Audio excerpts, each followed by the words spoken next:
Halo, sebentar ya. Aduh, salah lagi nih tulisnya, maaf. Jempolnya kegedean.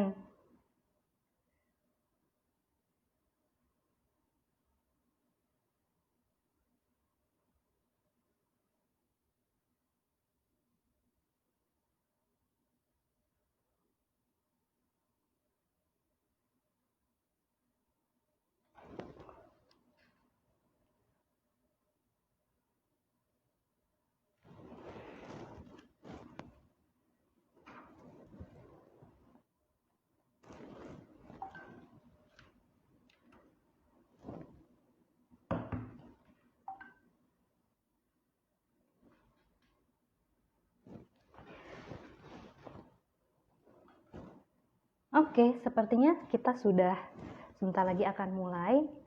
Halo, eh, kali ini kita akan kembali mengadakan OOT, obrolan online Tempo Institute. Nah, saya Sinta dari Tempo Institute. Eh, Kali ini temanya adalah menulis novel dari pengamatan budaya.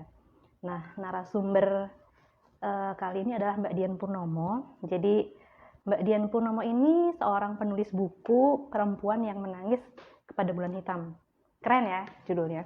Nanti Mbak Dian akan meluncurkan bukunya di Ubud Writers Festival 2020. Sebentar, mari kita lihat apakah Mbak Diannya sudah ada atau belum.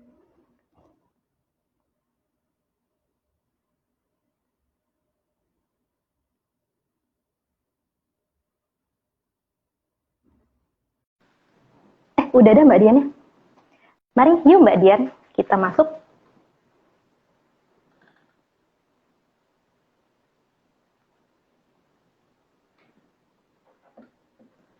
Oke, nah sementara menunggu Mbak Dian, kita sekarang ini, oh ya, halo. Hai Mbak Dian. Mbak, bentar-bentar, aku lupa headset. Oke.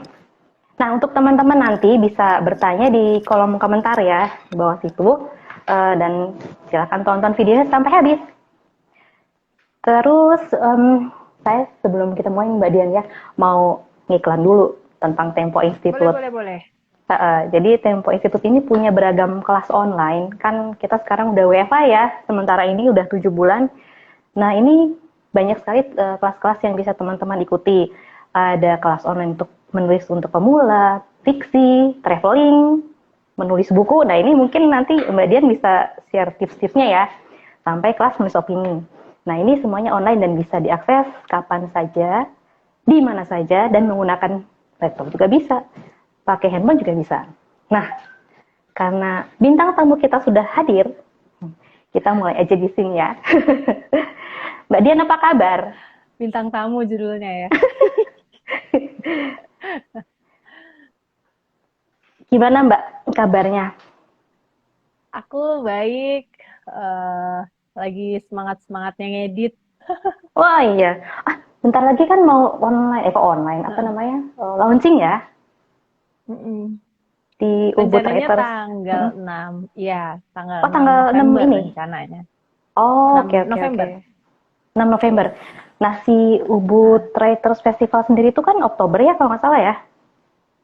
mm-mm. Hmm. Kalau dalam kondisi normal itu Oktober sampai biasanya akhir-akhir Oktober gitu Kak. Kemarin tuh rencananya sebetulnya tahun ini adalah 28 atau 26 gitu ya Oktober sampai tanggal 1 November. Tetapi Mm-mm. berhubung kondisinya beda akan jadi mundur sampai 8 November. Jadi tanggalnya malah mulai agak maju, Oktober agak awal gitu sampai di awal November, tanggal 8 November. Tapi semuanya online Hmm. jadinya gitu. Online semua ya? Termasuk launching bukunya juga. Oh, oke. Nah, Iya. teman-teman, saya ini mengenal Mbak Dian tuh sejak tahun 2017. Waktu itu kita ada program nulistik ya Mbak ya di Bandung ya. Mm, mm, Nah, terus itu kita ada memiliki memori gitu kan. Ceritain nggak di sini Mbak? Hujan-hujan sepayung boleh. berdua gitu kan. Apa Sepayung berdua. namanya? Sembari nyari apa gitu kan habis selesai kelas gitu kan ya Mbak Dian juga habis selesai ngasih sesi kan. terus kok iseng gitu kan ya. Nyari yang nggak penting, pokoknya kaos kaki atau apa gitu. Betul. Kan? Aduh, lucu banget. Nah, Iya. apa namanya, kenapa ya, boleh nggak diceritain kenapa Mbak Dian tuh tertarik terus juga sepertinya mencintai sekali dunia tulis menulis di sini, Mbak? Oke, berawal dari suka nulis itu sebenarnya udah lama ya. Kalau dulu zaman saya SD itu ada pelajaran di bahasa Indonesia itu ada pelajaran mengarang dulu judulnya ya. Harusnya Oh jangan iya. mengarang ya, pelajaran menulis aja gitu kan ya. Nah dari situ tuh udah suka sebenarnya karena dulu misalnya soal ada 20, soal terakhirnya pasti si mengarang itu saya pasti kerjain duluan si ngarangnya itu sampai penuh gitu. Dulu kan pakai folio ya. Emang seneng gitu menghayal gitu. Terus tapi sayangnya terhenti gara-gara zaman sampai SMA kelas 2 itu inget banget ditolakin mulu semua tulisan. Dulu tuh masih Waduh. masuk ke Kompas. Kan Kompas kalau hari Minggu ada versi anaknya. Terus habis itu Bobo versi anak, Aneka ini nggak tahu nih ada yang mengenal nama-nama yang saya sebutin atau enggak. Aneka, Anita, terus Gadis, Hai gitu-gitu saya kirimin semua cerpen-cerpen tapi semuanya ditolak.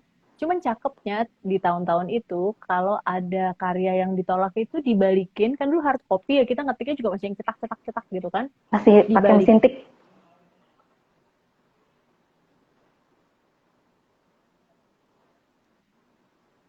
nggak masuk, nggak sesuai gitu, atau ini tokohnya kok sama semua sih sifatnya gitu-gitu.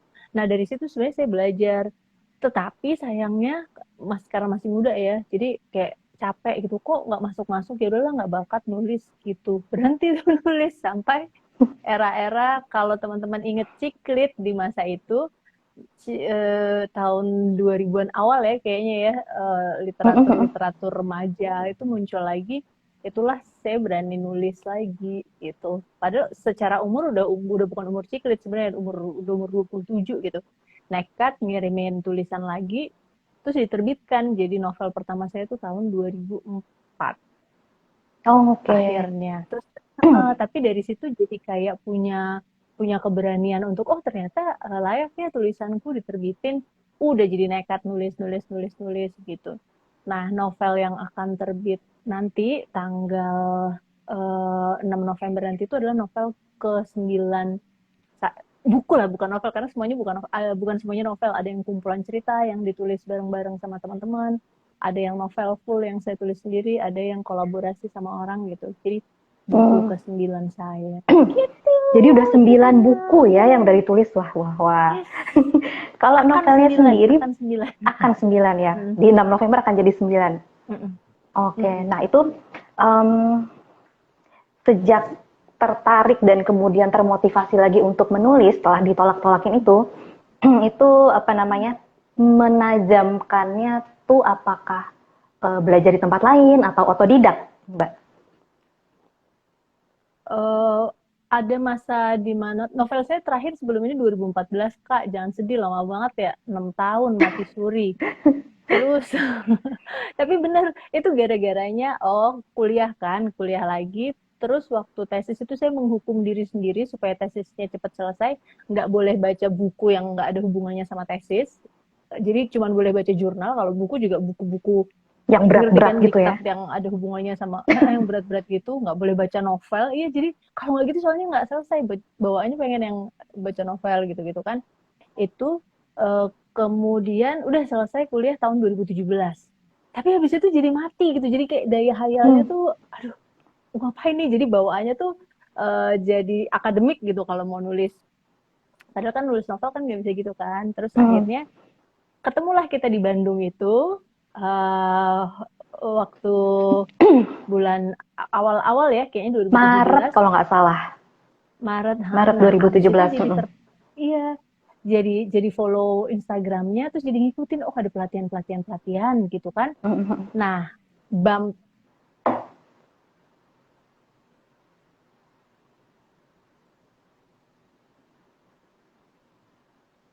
Iya. Nah, terus kenapa tertarik Mbak Lelanya dan tertarik di Tempo, nulis di Tempo gitu kan. terus diajarin sama Mbak Lela yang nulis pulang. Saya baca pulang tuh sampai kayak perasaan saya Kebawa berantakan gitu banget. gara-gara pulang.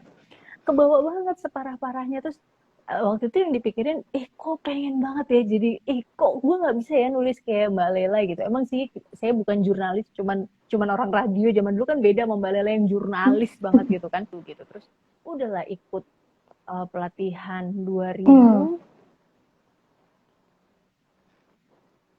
17. Gitu, iya. Mm-mm. Tapi habis itu pun ya, nih PR-nya nih, gara-gara ikut pelatihan kita jadi belajar banyak tau. Jadi Dikasih jadi PR ya. jadi iya dikasih PR banyak gitu. Terus habis itu jadi takut karena ini kayaknya nggak sesuai sama yang waktu itu dibilang. Ini kok kayak gini ya gitu. Cuman yang seru waktu itu aku ingat banget Mbak Lela tuh nawarin, Dian, lu kan udah pernah nulis novel, sini dong kirimin ke gue novel lu. Itu pun saya nggak berani. Jadi sampai detik ini saya nggak berani mengirim apapun ke Mbak Lela. Mohon maaf Aduh, sungguh. sayang banget. Padahal itu kesempatan. tapi saking ngerti gak sih Kak, saking takutnya gitu, aduh Mbak Lela mau bilang apa tentang karya gue ini gitu, lu kirim aja drama 3 babak lu ke gue gitu. Terus tapi takut tuh tanya sama Kak Jeff Kak Jeff Danen, Jeffrey. sampai sekarang nggak berani ngirim. Nggak berani ngirim itu sih Kak, padahal kesempatan. Tapi ya gitu, saya orangnya penakut. Gitu. Nggak berani ngirim tapi nerbitin novel sendiri gitu ya. Iya. Nanti dihajarnya sama Mbak Lela setelah novelnya terbit, jelek banget digituin, aku kan malu. Sudahlah. Kak, kayaknya ada yang nanya nih barusan apa gitu di atas. Nanti kita Nanti sebelum ya? berakhir Okay. ada Siap.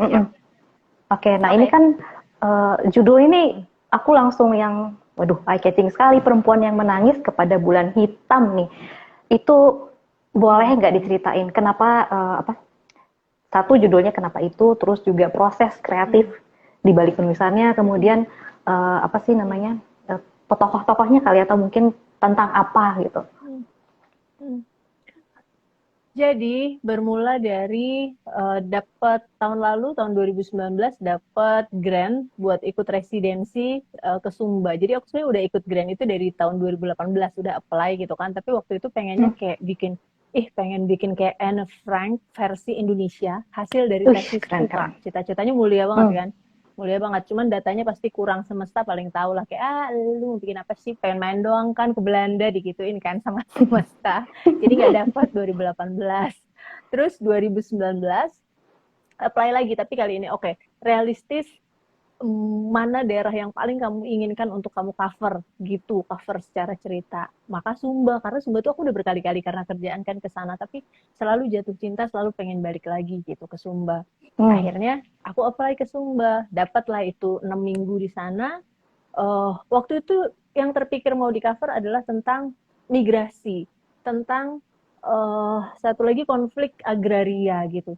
Udah ketemu sama orang-orangnya, ngobrol gitu ya. Tetapi ketika pulang ke sini, bahan udah ada, ketika mau ditulis tuh di kepala tuh nggak nyantol terus gitu. Kayak, aduh kok enggak ya. Yang terngiang-yang di kepala nggak adalah klik tentang gitu kawin ya? culik. Yang mana kawin culik itu justru terjadi setelah aku pulang ke sini.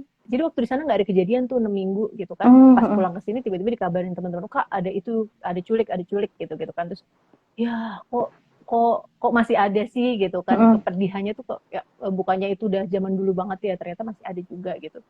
Akhirnya justru itu yang ketulis gitu Kak. Jadi tentang bagaimana adat di sana yang katanya udah nggak ada, semua orang yang saya temuin selalu bilang udah nggak ada, itu udah nggak begitu gitu. Ternyata masih ada. Jadi perempuan tuh kayak nggak dihargain gitu loh, diambil paksa, ditangkap untuk dikawini sama orang yang nggak tahu dia cintain atau enggak gitu ya. Tapi in the name of budaya di sana tuh kalau udah diambil itu harus dikawinin, nggak ada pilihan gitu. Nah, saya merasa lewat si novel ini saya punya kesempatan untuk melawan gitu, karena itulah sebenarnya keunggulannya orang yang bikin buku, orang bikin lagu, orang bikin film gitu. Kita bisa melawan dengan tokoh-tokoh kita gitu. Itu sih yang sedang kulakukan Kak. Nah, nama tokohnya adalah, tadinya tuh ada beberapa nama yang muncul gitu kan, tapi karena saya di sana selama 6 minggu itu jadi dekat dengan satu kampung adat tertentu namanya Tarung. Waktu itu saya ke sana setiap hari, tinggal di sana gitu kan. Terus mereka kasih saya nama, kamu Magi Diela gitu kata mereka. Oh, merinding saya.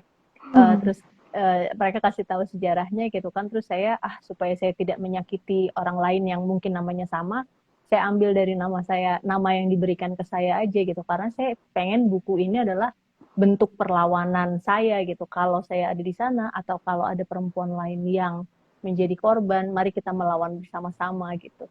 Itu yang kepikiran dari si buku ini. Gitu Kak Ih, seru ceritanya. banget itu ya. Maksudnya itu kan, Iya.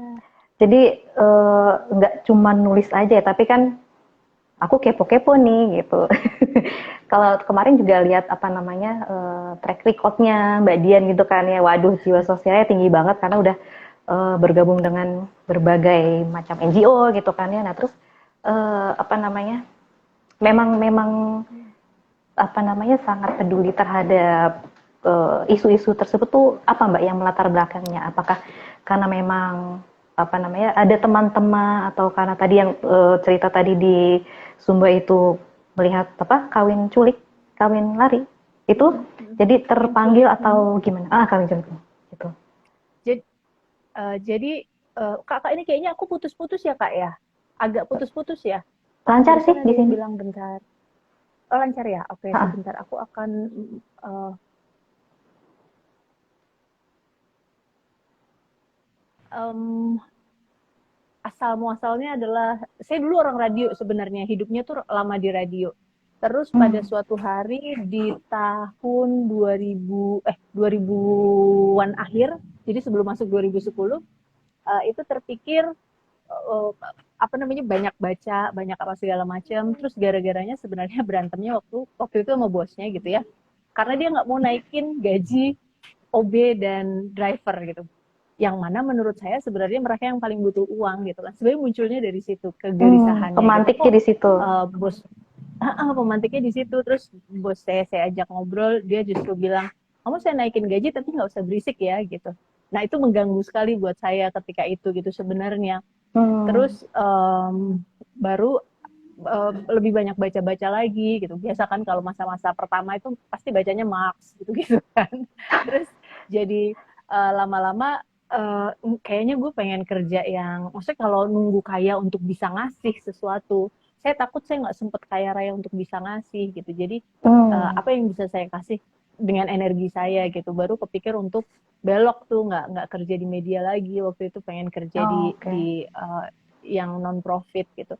Kalau sekarang sebenarnya aku juga takut Kak menyebut diri sendiri sebagai aktivis gitu. Kalau aktivis tuh menurutku ya dia nggak dibayar gitu. Saya masih pekerja bayaran di lembaga non profit sih gitu. Jadi masih mendapatkan Mm-mm. keuntungan gitu walaupun itu kerjanya non profit gitu. Kalau mau ngomongin aktivis tuh orang yang benar-benar kayak misalnya nih petani, Totalitas. dia memperjuangkan hak atas tanah adatnya gitu, atau masyarakat adat dia memperjuangkan itu, atau perempuan-perempuan yang beneran gak ada yang ngebayar dia memperjuangkan supaya mudah mengakses air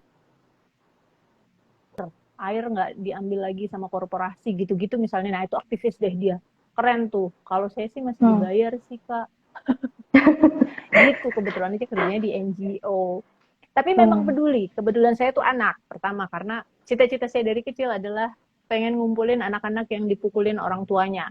Di rumah Iya. saya suruh main doang gitu. Itu waktu kelas 5 umur 5 tahun tuh punya pikiran kayak gitu. Terus selebihnya kebetulan kuliah juga ngambilnya perlindungan anak gitu-gitu. Jadi agak nyambung gitu Kak, Hmm. Aku tiba-tiba kurang kepikiran lebih. jadi kayak, wah, Mother Teresa gitu ya. Apa namanya, peduli terhadap sesama lah ya gitu kan. Jadi Mother Teresanya Indonesia, Mbak Dian.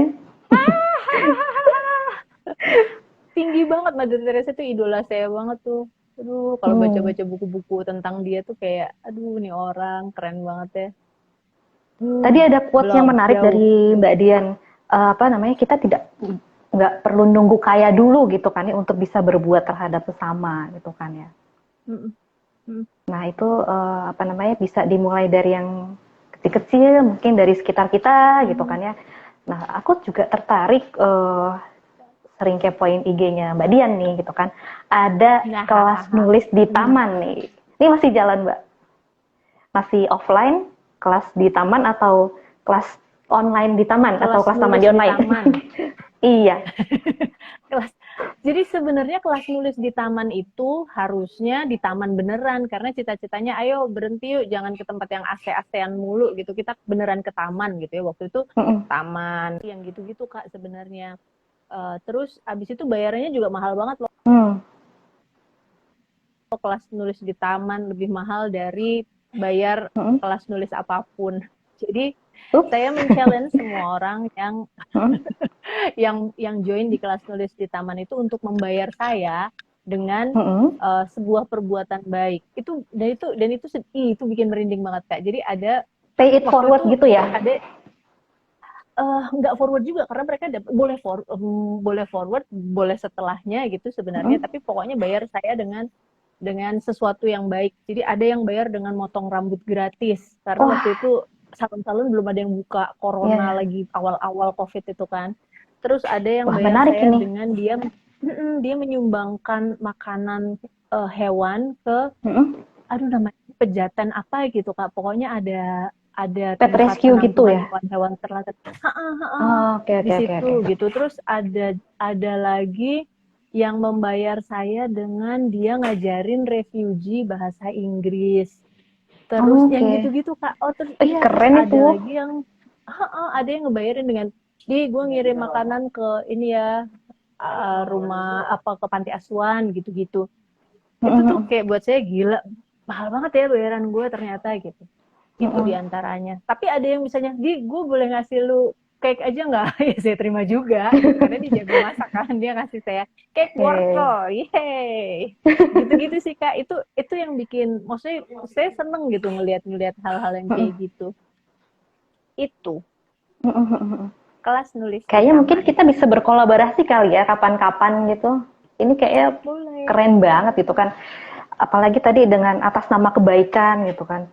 Kita tidak selamanya membayar itu dengan uang, tapi ini aku baru dengar gitu dari Mbak Dian gitu bahwa bayarannya memang mahal, itu lebih tidak ternilai sebenarnya kan, kayak untuk yang tadi ke panti asuhan gitu kan. Itu nggak terpikirkan loh sama saya, luar biasa nih Mbak Dian nih. Kita harus join Terima kapan-kapan ya, kasih. Itu dalam waktu idenya dekat dari mungkin. teman-teman kok. Hayu, hayu, hayu, hayu, hayu. Tuh ada Tapi yang pengennya kangen di kelas taman nulis di beneran taman gitu. tuh Mbak. Dito, Tacan masih utang sama aku. Tapi mereka semua pada hutang nih. Nah, sayangnya karena online tuh ya suka susah nagihnya gitu ya. Jadi teman-teman tuh, ya aku yakin sih semua orang juga punya kesibukan masing-masing, dan online dengan WFH ini kan kayak semua orang jadi bisa dijangkau sama bosnya 1 kali 24 jam tuh. Tiba-tiba nanti masih meeting jam 7, masih Ups meeting jam lagi. apa gitu-gitu. Ups lagi, ya kan. Jadi benar-benar 24 jam ya termonitor. Iya, iya, iya. Nah, tuh kan jadi ada Gitu yang sih. mau ikutan tuh. Pengen ikut. Boleh, Aku juga boleh, mau boleh. ikut. Kita tunggu kolaborasi bareng sama Tempo nanti. Siap, siap. Nah, terus ini lagi nih.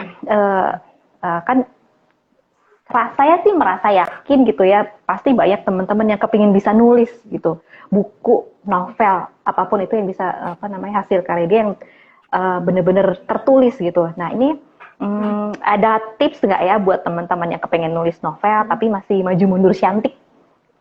Saya termasuk. Termasuk ya. Ngetik Padahal kalau aku 10 jadi paragraf terus berhenti. Padahal kalau aku jadi Kak Sinta, wah tulisanku pasti udah banyak banget tuh. Saking banyaknya cerita ya kan. Belum lagi perjalanan ke memburu aurora. Wow. Waduh, itu masih 2 paragraf. Tolong semangati saya. Baiklah. Oke. Tips buat nulis. Emang nulis, apalagi sebuah novel ya, butuh proses yang panjang sih. Enggak, ya ada orang-orang tertentu yang bisa nulis dengan cepat, dan itu saya salut sama teman-teman yang kayak gitu ya. Pasti niatnya sebulat-bulatnya niat gitu. Mencari teman berjalan, mencari teman berlari, itu akan membuat prosesnya lebih cepat. Kalau saya ya. Jadi kayak misalnya kemarin kelas nulis di taman yang pertama, saya happy banget. Itu jago-jago banget. Yang kedua juga oke. Yang pertama itu kita menciptakan, jadi bikin cerita bersambung, Kak. Hari ini siapa nulis apa, besok disambungin. mungkin bukan itu yang akan jadi cerita kita, tetapi perasaan bahwa kita membuat cerita dan selesai itu tuh apa namanya, itu berdampak banget. Nah, jadi ikut join di, aku nggak tahu, Tempo kan ada setiap tahun ada kelas nulis barengan Mbak Lela atau teman-teman yang, atau nggak yang hanya nulis fiksi aja ya, itu tuh banyak yang bisa kita manfaatkan. Karena dulu saya ingat di kelas nulis, kita sampai sekarang grup WhatsApp-nya masih bertahan, kelas nulis tahun 2017 yang sama Mbak Lela itu. Wah, Dan awet itu ya. isinya kayak masih awet dan masih berkabar-kabar siapa habis, aku kebetulan bareng sama Trinity tuh. Jadi kalau iya, dia habis update di blognya gitu, woi baca ya tulisan gue gitu. Terus ada lagi Mas Khairul. Mas Khairul bilang, setelah saya pensiun baru saya menerbitkan novel. Jadi panas gitu loh, kita yang nanya, gila Trinity yang sibuk aja dia bikin tulisan, mau bikin buku. Mas Khairul setelah pensiun baru dia bikin. Yang lainnya tuh jadi, iya gue bentar lagi. Tapi itu tuh seru gitu buatku. Terus ada satu lagi, kita punya temen yang bantuin baca. Kan seringkali kita nggak pede kalau kita nggak kenal, minta tolong. Kayak saya nggak pede sama Mbak Leila gitu kan. Tapi dengan teman-teman satu kelas dulu, satu angkatan tuh bisa yang, lu punya waktu nggak bacain paragraf ini dong? Atau nggak, lu punya waktu nggak bacain lead gue dong? Lead gue udah cukup cakep nggak? Dulu diajarin banget tuh sama Mbak Leila tentang lead. Itu hal tersulit dalam hidup ini. Menurut saya, sampai detik ini, bikin cerita udah cakep gitu. Terus kata Mbak, lu ceritanya udah cakep, coba leadnya. Kalau dengan cerita secakep itu, tapi lead lu kayak gitu, nggak ada yang mau baca, itu kan kayak deng dong gitu. Tapi itu beneran ikut seru-seruan, penyemangat itu tuh menurut saya nolong sih. Ya, kita punya gitu, teman yang menyemangati ya, mengompori. Teman seperjuangan, benar-benar mengompori. Yes. Terus kemarin kita sempat chattingan gitu kan, yang apa pakai voice note, terus emang itu bisa langsung tertranslate menjadi teks gitu ya?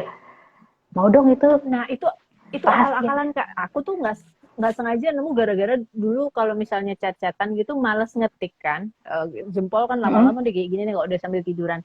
Nah di dalam aplikasi di WhatsApp kita itu pokoknya ada voice note gitu, jadi kita rekam, kata-katanya kan akan tertranslate sama dia menjadi verbal kita, omongan kita akan tertranslate menjadi kata-kata yang terketik.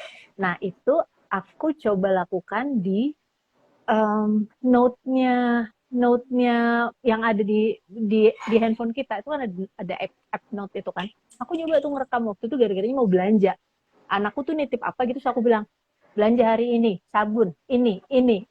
Aku tulis sampo, apa namanya, beli jeruk, beli apa, itu ketulis di situ. Nah itu asal muasalnya aku menjadi pemalas mengetik. Karena kalau misalnya ada ide sesuatu lagi ada di jalan, ada ide di jalan langsung aku omongin kayak gitu. Jadi bahkan kayak kata-katanya gitu, misalnya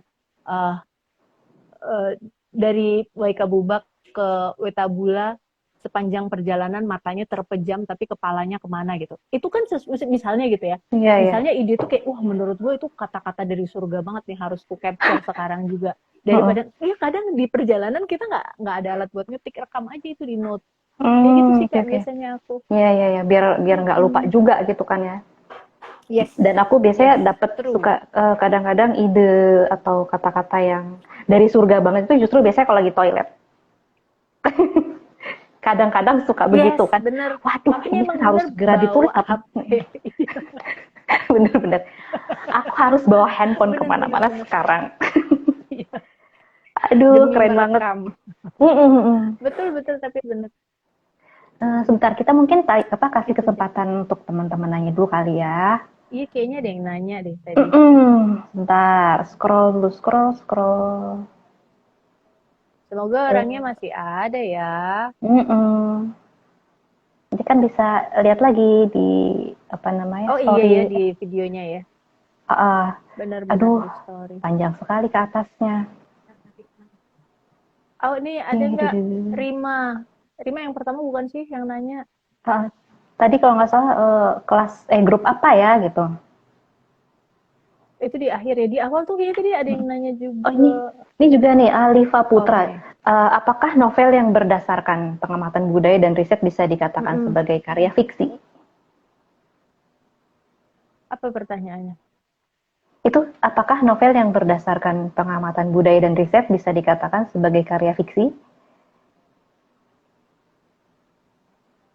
Bentar-bentar. Apa Kak? Sorry Kak, barusan Kakak keputus. Oh, oke oke. Apakah aku lagi nyari juga? Apakah novel yang berdasarkan pengamatan Oh, budaya dan riset bisa dikatakan mm-mm. sebagai karya fiksi? Jadi ada risetnya juga Oke, gitu ini ya kan? kebacaannya. Nah, Hmm. eh, jadi kalau menurutku tetap bisa disebut fiksi sih Kak. Hmm. Fiksi yang based on, akan ada fiksi yang based on sejarah, fiksi based on true story pun bisa disebut fiksi. Bahkan banyak Kayak, sekarang orang yang menerbitkan eh, karya-karya akademisnya menjadi mm-mm. sebuah karya fiksi, tapi fiksi yang dasarnya kuat gitu. Kalau Hmm, kalau karya yang kayak aku Stephen Hawking tulis mungkin? sekarang ini, si Mm-mm. Maggie Diela ini, si perempuan bulan hitam ini, uh, risetnya ada, uh, cerita sesungguhnya ada, tetapi Hmm. apakah ada benar-benar tokoh Maggie Diela yang diculik? Tidak ada, karena sepanjang sepengetahuanku ya setidaknya bahkan nama Maggie Diela pun nama yang jarang ada di sana gitu. Mm-mm. Misalnya yang ada Diala bukan Diela gitu. Itu diantaranya. Jadi Bisa ya tapi dikatakan. kejadian penculikan terhadap perempuan untuk dikawinkan ada atau tidak ada gitu. Mm-mm. Tetapi apakah kejadiannya sama persis seperti yang kutuliskan yang kemudian dia berhasil pergi? Belum tentu ada. Setauku kasus yang perempuannya berhasil pergi itu hanya 2 di sepanjang sejarah gitu. Tetapi ada Hmm. seperti itu dan tapi itu tetap bisa disebut fiksi. Gitu sih Kak, menurutku Iya, Kak. Siapa tadi? Alifa. Alifa Putra ya. Alifa Putra, iya. Mm-mm. Nah, terus ini ada lagi Kayak misalnya Rima Julia. Oh ya, pulangnya Mbak Mbak Lela. Laila tuh juga dia belajar dari sejarah banyak, baca dari sejarah banyak banget kan. Iya Mm-mm. Kak, gimana Kak? Barusan sorry keputus. Ini Rima Julia. Ada nggak hasil pengamatan yang menarik tapi nggak bisa ditulis di novel? Itu mungkin ada karena alasan tertentu gitu kali ya. Gimana menurut Mbak Hmm, Dian? hmm, hmm, hmm, hmm, hmm. Ada nggak ya? Sebenarnya gini, kalau aku ya, kenapa aku memutuskan menjadi menarik untuk menulis sebuah novel, menjadi menarik menjadi penulis karya fiksi, karena kita bisa lepas tuh dari situ, dari kayak hal-hal yang nggak bisa ditulis, jadi bisa aja aku tulis gitu kan. Namanya Hmm. diganti, tempatnya diganti gitu misalnya. Mm-mm. Kita bisa menyebutkan kayak misalnya nih, zaman dulu kan orang-orang yang menuliskan cerita sejarah tentang negeri ini, itu bisa dihilangkan gitu ya, entahlah tiba-tiba menghilang, entahlah karya-karyanya dibakar kayak Pramudia, kita ingat berapa bukunya yang Yep. dihancurkan kan, karena dasarnya sejarah yang benar-benar terjadi di sini gitu. Tapi sebenarnya itu karena negaranya insecure aja kan ketika itu gitu. Mungkin ya mungkin kita bisa berkelit pada Betul betul betul misalnya betul. Eka Kurniawan, ya kan? Eka Kurniawan berkelit pada Halimundanya gitu. Halimunda ada nggak sih sebenarnya? Saya beneran sampai nyari loh Halimunda itu ada atau enggak gitu misalnya. Tapi orang nggak bisa ngapa-ngapain. Tapi apakah cerita-cerita yang sedang disampaikan oleh Eka Kurniawan dan teman-teman yang lain itu nggak beneran ada? Mungkin beneran ada loh di antara kita gitu. Tapi tidak dituliskan as is gitu, dituliskan dengan selimut sastra itu tadi kan, bisa Hmm. tempatnya dibuat jadi fiksi atau tokohnya nggak benar-benar ada atau fabel misalnya. Saya membaca fabel yang keren banget tuh punyanya Animal Farm. Saya Ya, lupa siapa yang nampak. nulis. Tahu kan Ada. kayak Mari kita deng googling. deng tuh kalau kayak gini udah udah kepalaku udah Langsung tanya langsung Uncle bising. Google. Alasannya, iya si Animal Farm itu apakah dia fiksi? Fiksi karena dia Mm-mm. ngomongin tentang hewan-hewan, babi yang kenapa, Mm. peternakan yang kenapa, pemilik George Orwell. peternakan anjing. George Orwell, iya. Itu menurutku dia adalah mewakili kehidupan kita yang sekarang. Iya kan sebenarnya bagaimana uh, oligarki, bagaimana negara berperan, bagaimana orang yang berkuasa menguasai yang lebih rendah seolah-olah jadi pelindung tapi kemudian menerkam. Itu sehari-hari nggak sih? Sehari-hari banget. Mm-mm. Tapi Iya. dia pakainya Animal Farm gitu misalnya. Itu sih Kak Jadi menurutku. sesuatu yang berat itu bisa dengan Gitu. fiksi lebih lepas diceritakan gitu kan ya, tanpa harus apa namanya, terpenjara oleh batasan-batasan dalam Yes, tulisan yang lain gitu. betul. Oke, keren keren Betul, keren. betul, betul. Hmm. Oh, ada yang masih punya Terus siapa utang, lagi? terus ada yang, nah itu grup apa ya? Yang tadi grup itu apa, kelasnya Mbak Leila ya kalau nggak Iya salah. tuh, Dito penulis penulis grup, iya, kelas nulis di taman. Bayar utang lu ya, Dit. Oh, ini ada nih, Zuliamin Kimo. Kak, gimana caranya menyusun Gitu. kerangka atau Terus outline siapa lagi novel tadi? fiksi dari Halo isu-isu Santoy. sosial?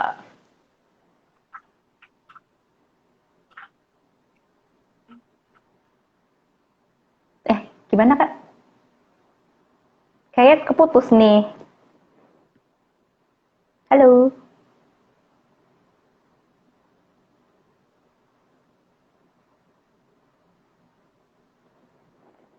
Mbak Dian. Gangguan jaringan sepertinya.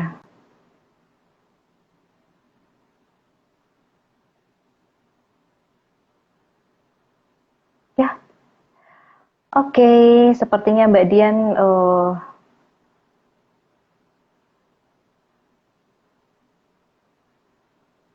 networknya kurang bagus.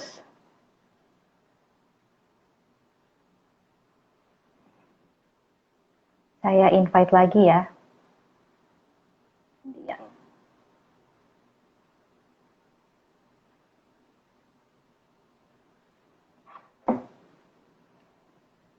Aduh, pada lagi seru-seru banget itu, Mbak Dian nih. Wait, sebentar. Mudah-mudahan segera back to online Mbak Dian ya.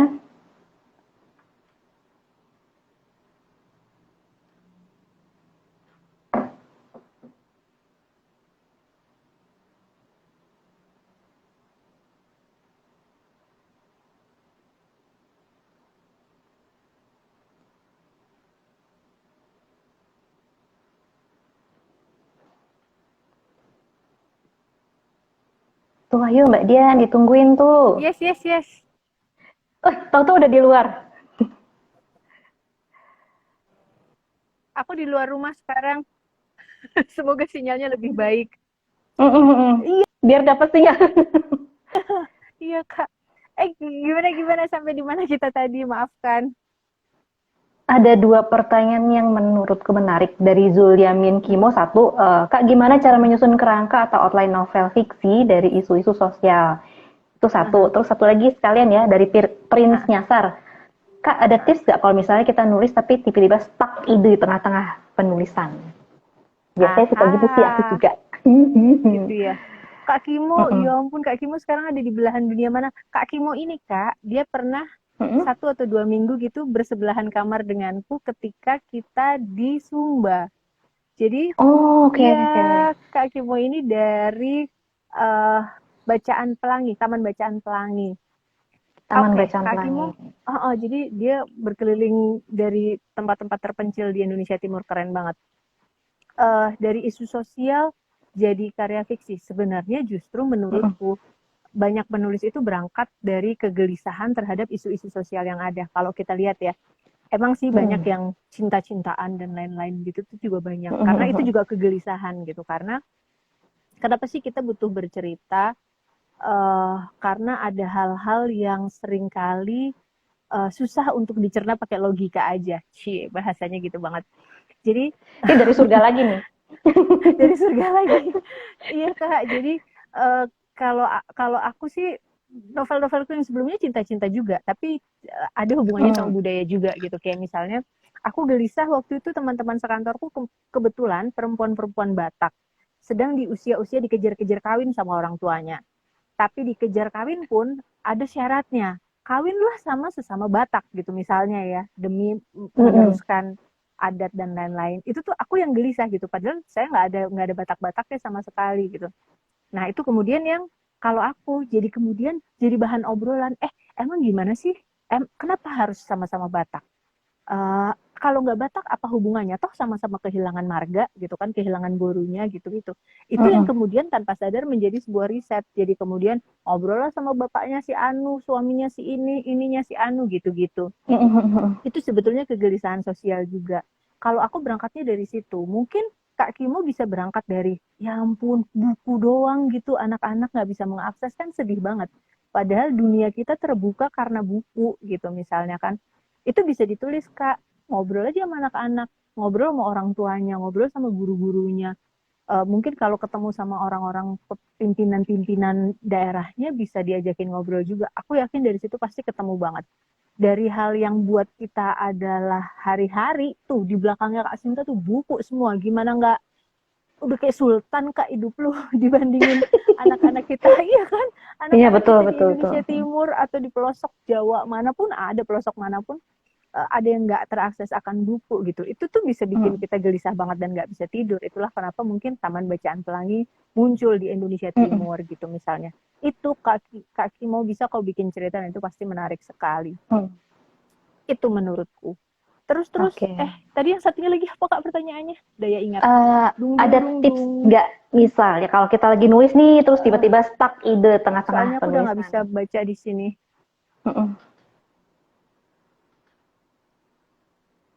Stuck in the middle of nowhere, lagi asik nulis tiba-tiba ting gitu. Oke.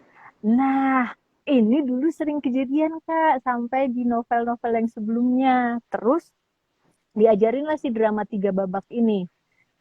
Drama kayaknya kan sederhana ya, drama 3 babak gitu.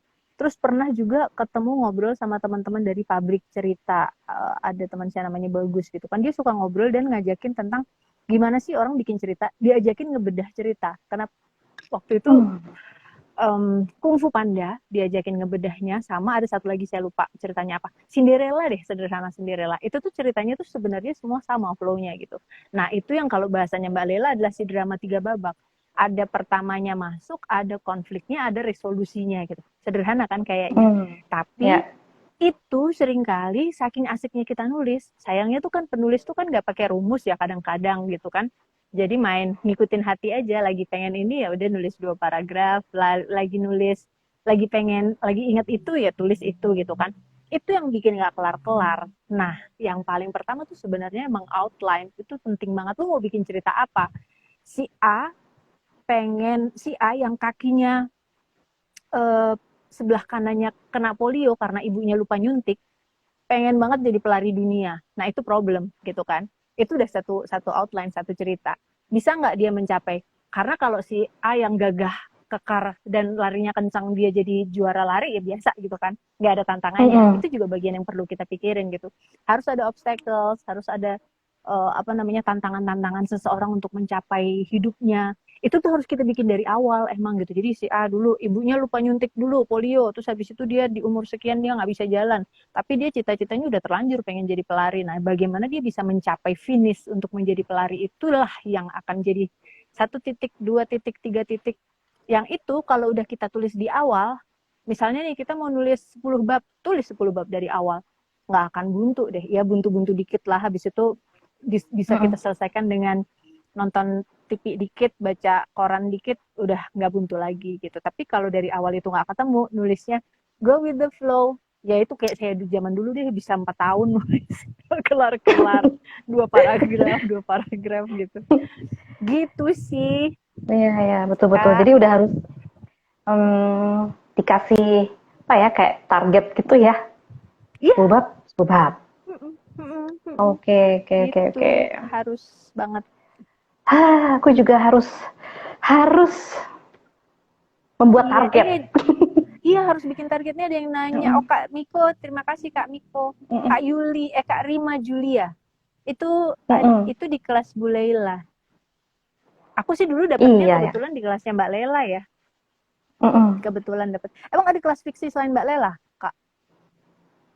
Mbak Lela aja. Mbak Lela aja ya? Nah, Kak, terus kapan ada kelasnya? Kepoin dong IG-nya Tempo Institute. Asik. Nah, mumpung ada yang nanya nih, apa kelasnya Mbak Lela gitu kan ya, kesannya Mbak Dian gimana ya waktu ngikutin kelasnya di Tempo Institute? semacam testimoni gitu. Kak, sorry hilang-hilang Kak. Oh, ini kayaknya lagi asik nyari sinyal juga ya. Mana sinyal? Ini Mbak Dian kesan-kesannya gimana dong waktu ikutan kelas nulis di Tempo Institute? Iya, makanya nyari sinyal. Maaf ya. Dimaafkan. Boleh diulang tadi apa Kak pertanyaanmu Kak? Kesan-kesan nih Mbak Dian waktu ngikutin kelasnya Tempo Institute. Nih mumpung ada yang nanya nih, gitu kan. Kapan ada kelasnya?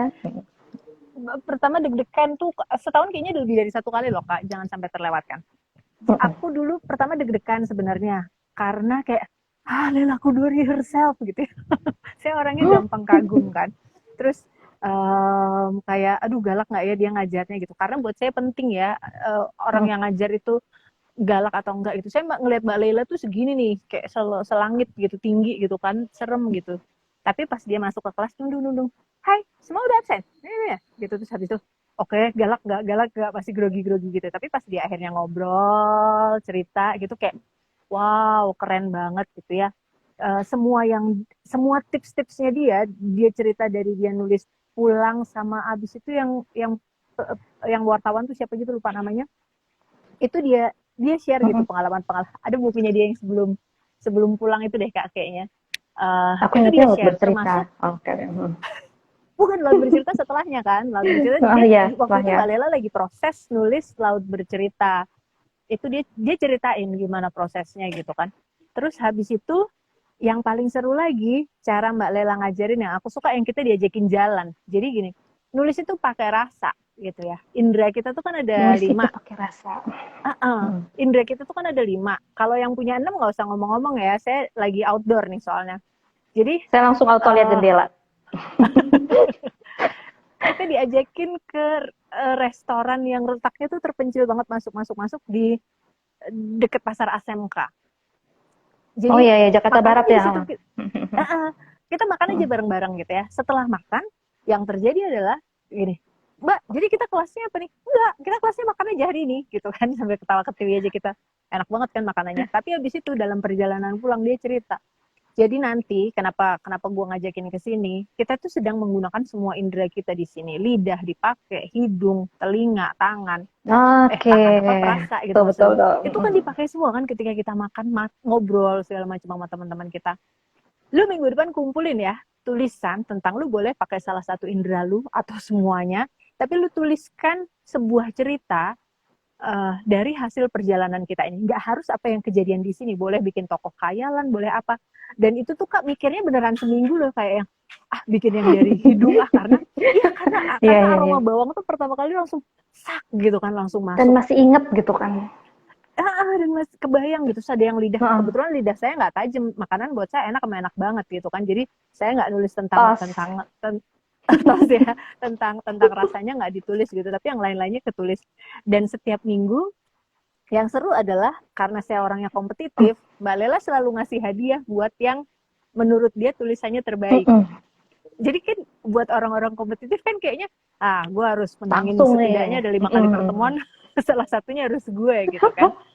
Tapi ketika jelek, saya pernah tuh nulis hasilnya jelek banget emang di situ ya, di salah satu PR-nya. Abis tuh sama Mbak Lela tanpa menyebutkan nama ya, jadi dia bilang bahwa ada nih yang nulis kayak gini, nggak riset nih pasti orang ini, dia main tulis gini-gini. Itu tuh saya kayak langsung cing shrinking, tapi itu pelajaran banget buat saya. Langsung kayak oke, apa sih kuncinya? Riset, Bu. Lu mau nulis satu cerpen doang, 700 kata doang, kalau lu nggak riset, jangankan sama selevel Mbak Lela, sama siapapun yang baca juga pasti di-capture, lu nggak baca, lu digituin. Itu belajar banget saya, Kak. Gitu. Wah, kita bener-bener diajarin riset dulu, bahkan untuk yang hanya tadi Mbak Dian bilang 700 kata pun kita perlu data pendukung ya gitu. Yes, banget. Gitu. Oke, nah. Iya, seru Kak Afifan yang nanya. Terusnya jangan mahal-mahal dong. Suka ada beasiswa kan ya Kak Sinta?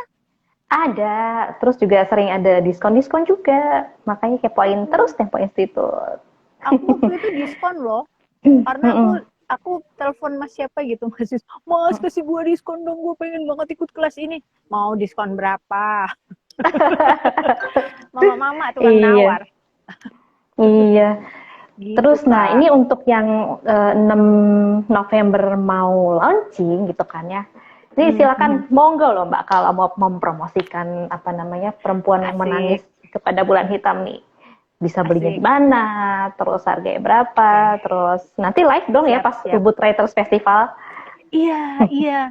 Jadi teman-teman masih 1 bulan lagi, tanggal 6 November nanti. Satu hal yang bikin saya merinding, saya dikasih jadwalnya itu pas hari ulang tahun bapak saya, dan novel itu saya peruntukkan buat bapak saya. Itu kayak yang Keren, keren. seluruh semesta kayak ada bareng sama saya Hmm, gitu ya. Eh, hadiah dari Kisah surga. hadiah dari surga beneran. Jadi cerita itu adalah cerita yang beneran saya tulis dari kegelisahan kegelisahan dari hati saya sebagai perempuan gitu ya. Ngebayangin kalau kita dipaksa menikah dengan orang yang melakukan kekerasan sama kita, seumur hidup harus hidup dengan orang itu hanya karena alasan budaya yang kalau kita nggak meneruskan dengan dia, kita dianggap Hmm, udah nggak suci lagi dan lain-lain gitu. Budaya seperti itu masih ada dalam bentuk-bentuk yang berbeda gitu ya. Mungkin kalau di Sumba bentuknya kawin culik, di tempat lain bentuknya berbeda lagi. Hmm, saya nggak tahu apakah pernah teman-teman ada yang pernah berkunjung ke Sumba atau tidak, atau ke daerah-daerah Indonesia yang lain. Kita seringkali silau gitu ngelihat budayanya yang keren banget gitu ya, tetapi orang-orang di dalamnya seringkali tersakiti, tersakiti baik secara mental atau secara finansial gitu karena mahal banget hmm, budayanya. Saya ingin memotret itu dan pengen bilang sebenarnya bahwa budaya itu bukan Alkitab, budaya itu bukan sesuatu yang ditulis di atas batu sampai nggak bisa dihapus lagi. Kalau merugikan, siapapun pihak yang dirugikan, ya yuk kita tinjau lagi sama-sama gitu loh.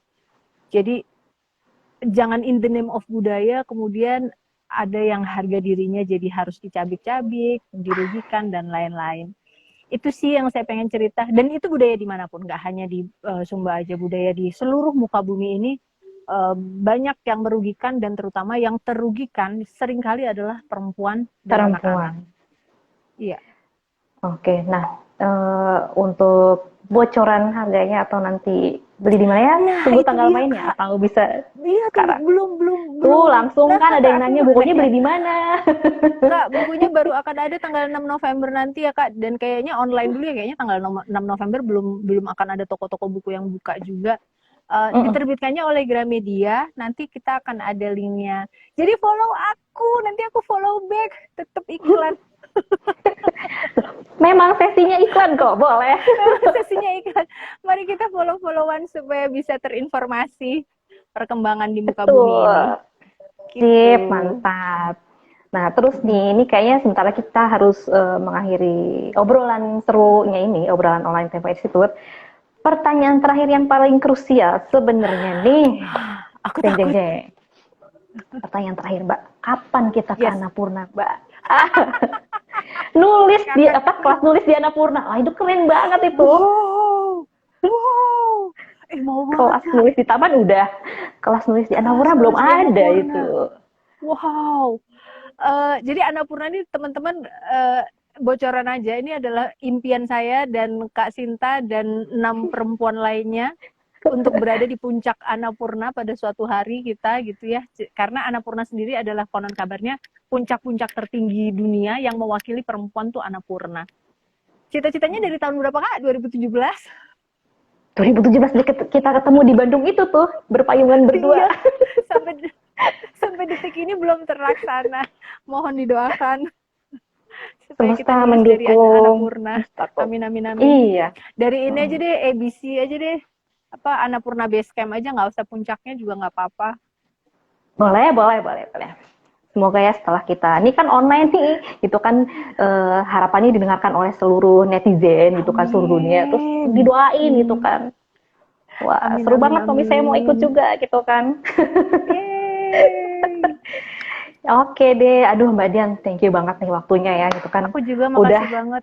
makasih banget nih udah dikasih tips-tipsnya gitu kan. Terus pas lagi stuck harus gimana, terus kita juga harus disiplin bikin target, terus juga terutama aku sih itu yang bikin voice note itu tuh, kayaknya emang harus segera dilaksanakan gitu deh. Yes, Kalau nggak dilaksanakan. keburu Betul, lupa betul. gitu kan, memori itu kan Iya, karena suka betul. ketinggalan gitu. Apalagi saya termasuk orang yang short term memory loss. Bahaya. Suka lupaan. Gitu. Aduh, thank you ya Mbak Sip, Dian. sip, Semoga sip. kita bisa Aku juga makasih berkolaborasi banget buat pada Tempo program-program yang Institute. lain. Iya, makasih udah ngajarin pada suatu hari di tahun 2017. Makasih Mbak Lela ya. Makasih Mas Jeffrey, waktu itu yang ada baru Mas Jeffrey. Oh iya ya, Makasih juga baru-baru teman-teman Jeffrey. yang udah join ya. Thank you banget. Thank you juga nih untuk teman-teman yang sudah menonton obrolan online Tempo Institute. Jangan lupa nih, Kamis depan akan ada episode berikutnya yang tidak kalah Yeay. menarik. Gitu. Saya Sinta dari Sip. Tempo Institute. Terima kasih. Dah Mbak Dian. Terus Dah. berkarya ya. Dadah. Siap. Makasih. Bye. Dah.